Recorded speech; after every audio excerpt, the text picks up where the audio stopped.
Hello বন্ধুরা, সবাই কেমন আছেন? সুস্থ আছেন? ভালো আছেন তো? আজকে আমি বেগুন ভর্তা বলো, বেগুন মাখা বলো, যেটা হোক একটা মানে বানাচ্ছি। একই, সবই ভর্তা মাখা সব একই।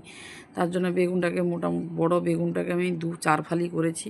করে কিন্তু তেলটা হালকা গরম করে বেগুনটাকে আমি দিয়েছি, একটু সামান্য লবণ ছিটিয়ে দিয়েছি। দিয়ে বেগুনটাকে এপাশ সেপাশ কিন্তু লাল লাল করে ভেজে ফেললাম। আর পুরো কিন্তু ভাজিনি, দেখতে পাচ্ছেন কেমন ভেজেছি। একদম লালে লাল করিনি, মানে এটি সিদ্ধ হওয়ার মতন ভেজেছি। এর মধ্যে কি করলাম না, আমি রসুন, লঙ্কা আর টমেটো আমি দিয়ে দিলাম, ওগুলাও এর মধ্যে হয়ে যাবে। তার এখানে একটা ছোটো কাজ করলাম, আমি সাঁড়াশি দিয়ে লবণ 2টা লঙ্কাকে পুড়িয়ে ফেললাম। পোড়া লঙ্কা দিয়ে মাখাবো, ওখানে তো কাঁচা লঙ্কা আছে। আর একটু পেঁয়াজ আমি ছোটো ছোটো করে কুচিয়ে নিয়েছি।